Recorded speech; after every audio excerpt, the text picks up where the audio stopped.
Capítulo 1. Lei divina ou natural? Conhecimento da lei natural. Pergunta número 619. Deus proporcionou aos homens os meios de conhecerem a sua lei? Todos podem conhecê-la, mas nem todos a compreendem.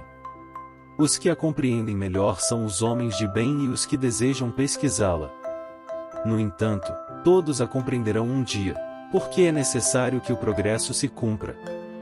A justiça da multiplicidade de encarnações do homem é uma consequência desse princípio, porque a cada nova existência sua inteligência é mais desenvolvida e compreende melhor o que significa o bem e o mal. Se tudo devesse se cumprir para ele em uma só existência, qual seria o destino de tantos milhões de seres que morrem a cada dia no embrutecimento da selvageria ou nas trevas da ignorância, sem que deles tenha dependido o próprio esclarecimento? Ver as questões de 171 a 222. 620. A alma, antes de sua união com o corpo, compreende melhor a lei de Deus do que após a sua encarnação? Ela compreende segundo o grau de perfeição que tem atingido e conserva a lembrança intuitiva após a sua união com o corpo, mas os maus instintos do homem fazem-no frequentemente esquecer. 621. Onde está escrita a lei de Deus? Na consciência. 621. A. Uma vez que o homem traz em sua consciência a lei de Deus, que necessidade tem que lhe seja revelada? Ele a teria esquecido e desprezado, e Deus quis que ela lhe fosse lembrada. 622. Deus facultou a certos homens a missão de revelar a sua lei? Sim, certamente. Em todos os tempos houve homens que receberam essa missão. São espíritos superiores encarnados com o objetivo de fazer progredir a humanidade.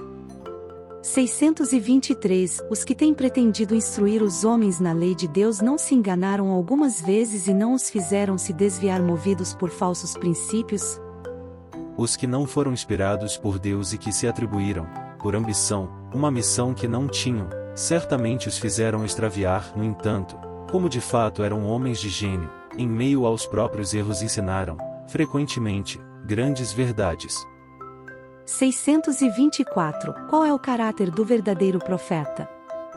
O verdadeiro profeta é um homem de bem inspirado por Deus. Podemos reconhecê-lo por suas palavras e ações. Deus não pode se servir da boca do mentiroso para ensinar a verdade. 625. Qual é o ser mais perfeito que Deus ofereceu ao homem para servir-lhe de guia e de modelo? Jesus. Jesus é para o homem o tipo da perfeição moral a que a humanidade pode pretender na Terra.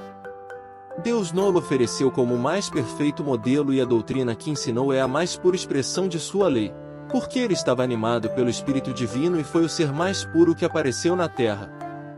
Se alguns daqueles que pretenderam instruir o homem na lei de Deus o desviou para falsos princípios, foi porque deixaram-se dominar por sentimentos extremamente terrenos e por terem confundido as leis que regem as condições da vida da alma com as que regem a vida do corpo.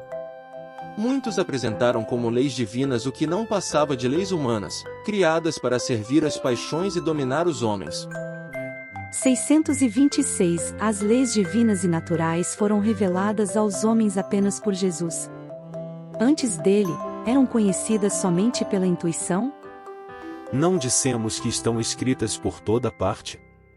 Todos os homens que meditaram sobre a sabedoria puderam, assim, compreendê-las e ensiná-las desde as mais remotas eras. Mesmo incompletos, os seus ensinamentos prepararam o terreno para receber a semente. As leis divinas estão escritas no livro da natureza. O homem pôde conhecê-las sempre que desejou buscá-las. Eis porque os seus preceitos foram proclamados em todos os tempos pelos homens de bem e também porque encontramos os seus elementos na doutrina moral de todos os povos saídos da barbárie, posto que incompletos ou alterados pela ignorância e a superstição. 627. Desde que Jesus ensinou as verdadeiras leis de Deus, qual é a utilidade do ensinamento dado pelos Espíritos? Eles nos ensinam alguma coisa a mais? A palavra de Jesus era, muitas vezes, alegórica e formulada por meio de parábolas, porque falava segundo a época e os lugares.